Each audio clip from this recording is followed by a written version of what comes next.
What's up, ladies and gentlemen? Welcome to The Good, The Bad and The Stupid. It's Friday the 26th of June. It's Wing It Friday, that's what we're calling it, because I've left all the newspapers in the shop again. I did the same thing last Friday. So if you listened to it last Friday and you thought it was good, stick around. If you listened to it last Friday and you thought it was shit, time to leave. But yeah, I went and paid. That's the only pisser about it. I'd rather not go and leave the papers in the shop. But for some reason I bought them and then went into another shop, picked up some other stuff, didn't put them in my bag and left them behind. So I've obviously got a faulty brain on a Friday. Faulty brain Friday. I was up rather late last night, to be honest with you. Chatting. Anyway, what was I going to say? Well, we're going to wing it. I've got some stuff. I did get some. What it is, I left half the papers. I still had a couple. So we'll go with that. But it means it might be short. But don't worry, my charm will overcome. Anyway, Boris Johnson has been accused of giving favours to the rich. That's obvious. It's Conservatives. Conservatives, they're like fucking scratching each other's backs like bare necessities, you know, like they must have like one of those trees in the middle of the Conservative headquarters, you know, where all the bears go up, and I mean the bear in Jungle Book rubs up and down his back. They're all scratching each other's back on there. It must be like a rite of passage. But anyway, this guy, he's an ex-porn baron, of course, and there's a picture here of him and Boris Johnson on a swing in like a play park, it looks like. So if that ain't a fucking odd photo opportunity, I don't know what is. And it looks a long time ago because Boris Johnson's got short hair. But anyway, he's a porn baron and he's got £1 billion property development going on, and they want to rush it through so he saves 45 million on his tax bill. I mean, that's fucking, these are figures way beyond my my comprehension. 45 million he's trying to save just on his tax bill. If I ever fucking come anywhere near 1 million, I'd be like, you know, I'd think I was fucking the bee's fucking knees. I would be the bee's knees in my circles. But I, you know, that would be like, I've made it big time. This guy's talking $1 billion with a 45 million saving just on his tax. And like, you know, it's another fucking world, isn't it?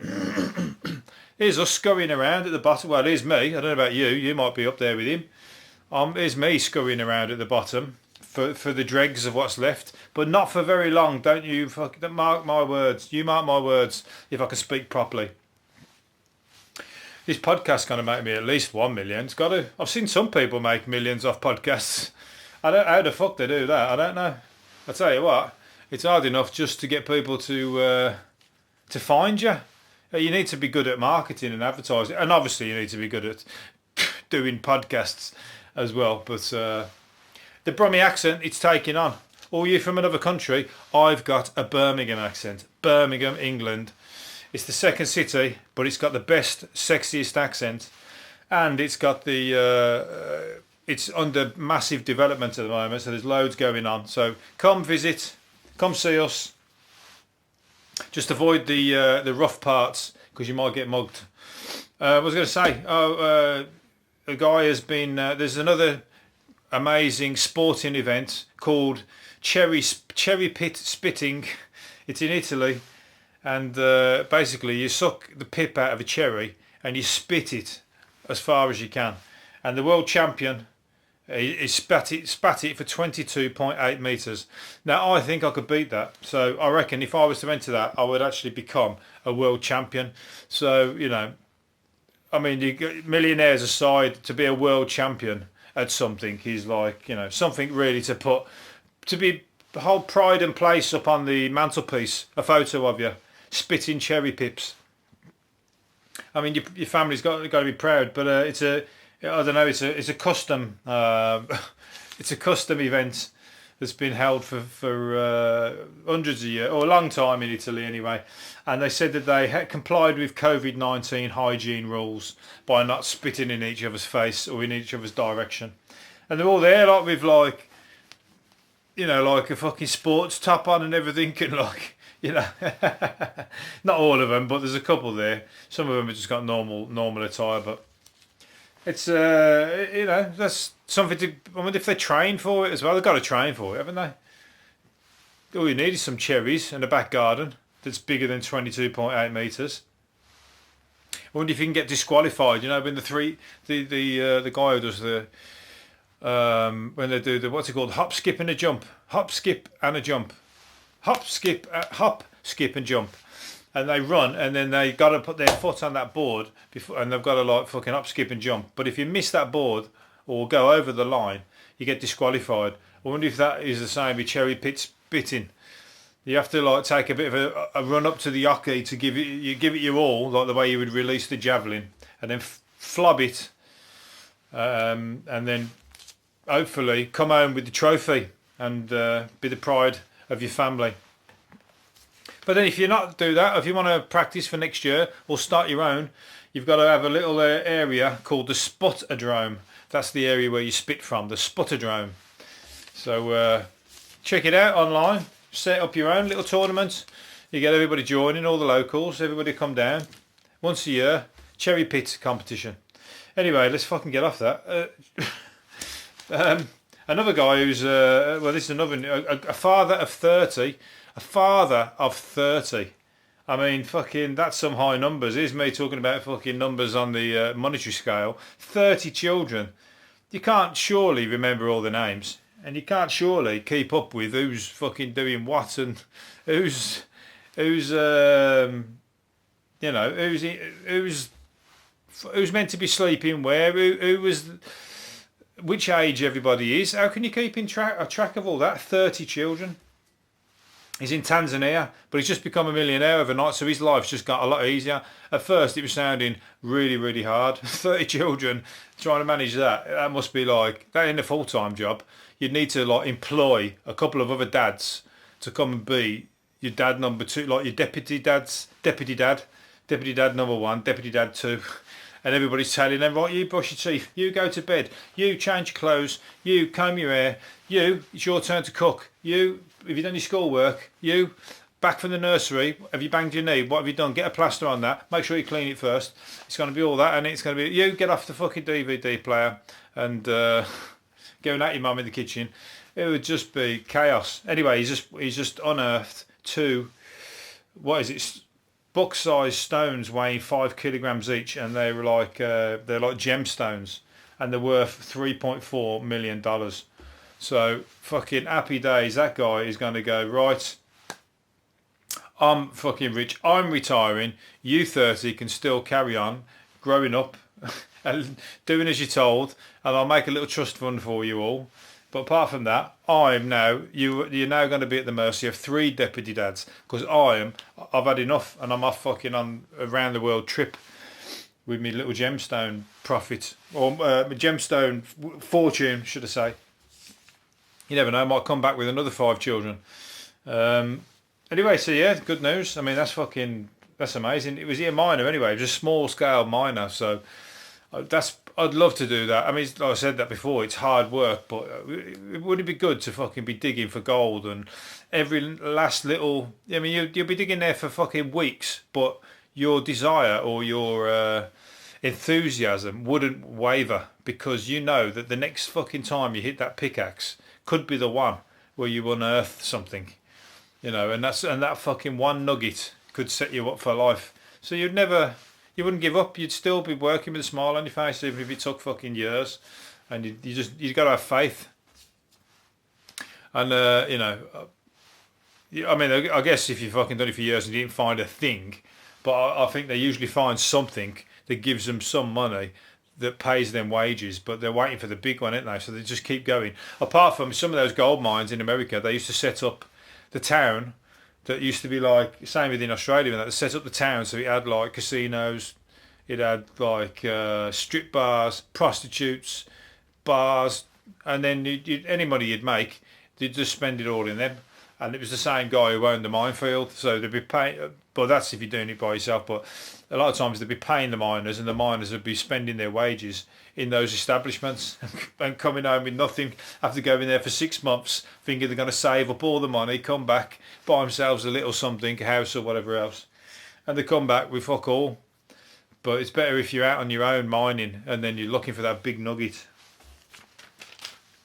Yeah, it's out there. I'm looking at it. I'll go down the markets, looking around the antique markets and everything, and I'm looking for my nugget in one of those. One day it's going to show up and you're going to see me on here. I'm going to be on this podcast and I'm going to be pissed out my brains and I'm going to be laughing all the way through it. And I'm not going to tell you until the very end what's going on. And then I'm going to say, I'm rich. I don't even have to do this podcast anymore, but I'm doing it for you. Russell Crowe said nearly never did The Gladiator because he thought the script was shit. And he said that it must have been a what's it called? Dummy script or like the first draft, because it was a good film that was, and the script wasn't shit, was it? I mean, it was good. Well, it was good all round. It went to it won an Oscar in that, didn't it? So it can't have been bad. But he said he was swayed when the cast was announced: Joaquin Phoenix, Oliver Reed, and Sir Derek Jacobi, Sir Derek Jacobi rather. But working with Oliver Reed, surely that's fucking number one, isn't it? To get to work with Oliver Reed, although you'd probably have to be on your guard because he's the ultimate drinker. That's a guy who can fucking drink anybody under the table.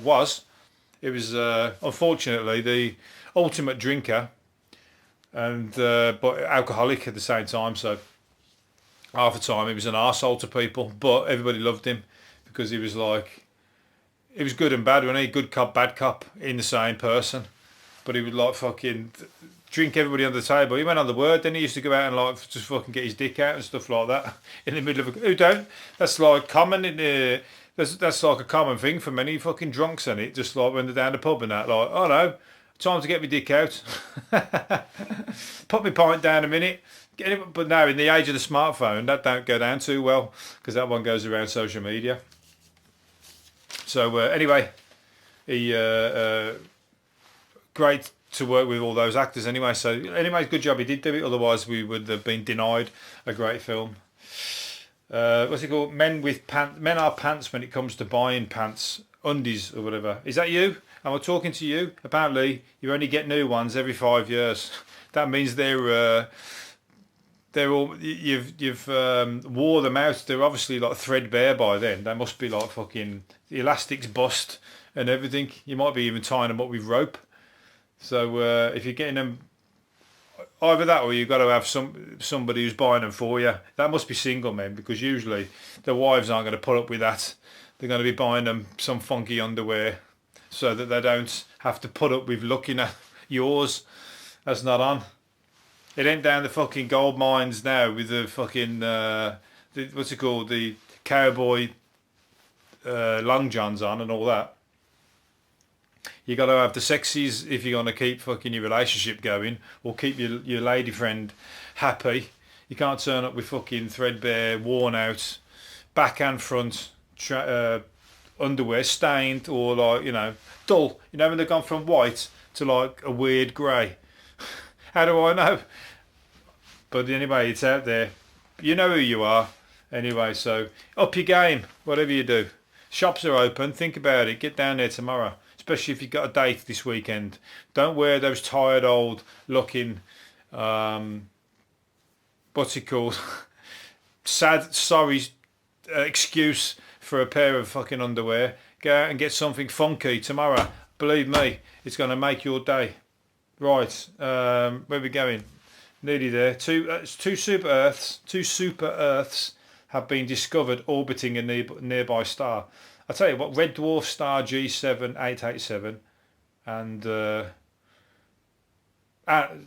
dwarf star GJ887. What's the other one called then? Fuck knows. Anyway, I can't read it, otherwise I'll be boring you all the way through. But anyway, so astronomers believe that two planets are too close to it and so too hot for liquid surface water. What? Okay, I shouldn't have done this one because that's one I should have researched. Anyway, two new super Earths have been discovered orbiting a nearby star. I told you, it's only a matter of time. The aliens are coming. We're going to see them very soon. I mean, that's two super Earths. They're bigger than our Earth. So it's exciting. I'll tell you what. We want to set up some telephones, some communications first. Let's talk to them from afar.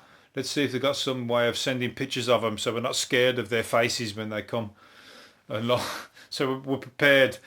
You know, they all look like fucking spiders, or I don't know, some of them ones in some of the fucking horror films. I wouldn't want to be met with that on a dark night, especially unless I'm really pissed. Because when you're really pissed, you'll have your beer goggles on, wouldn't you? Some of the things some men end up with when they're and women end up with some rotters as well, but it's all down to the beer goggles. That drink just fucking turns somebody from a frog into a prince, doesn't it? And that could happen with the aliens. If you're pissed, if you don't know the aliens are coming, just get drunk, and when they come, you just go, oh, I tell you what, your eyes look. You got great eyes, all 8 of them. You've got. I love those teeth that are sticking out of your ears. Those 2 big fangs. We don't have those down here. And those ones at the bottom, your bottom jaw that comes out like the predator.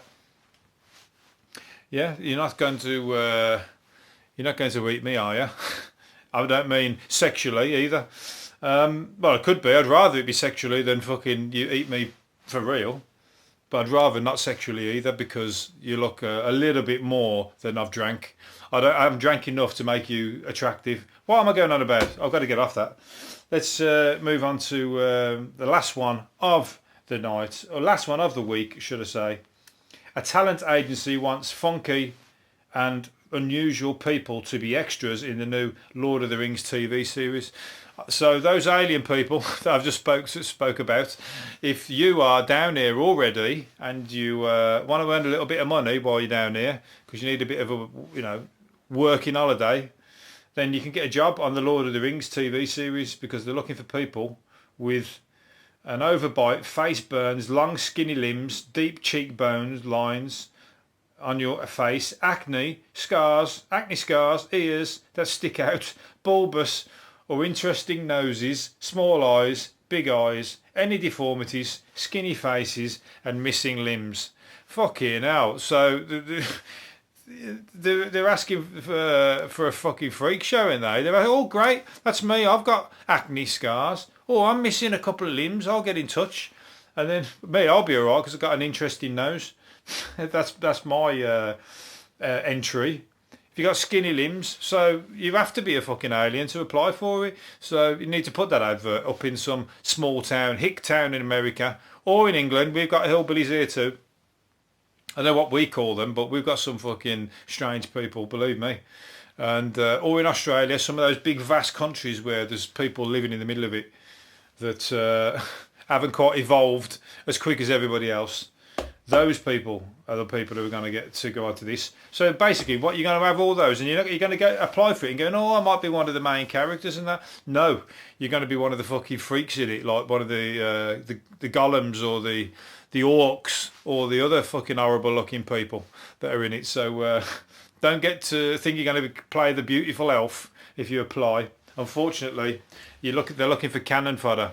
And you just might be it. Anyway, but you're going to get paid well, and it's a good opportunity to get yourself on the TV, even if it is at the expense of your ugly face.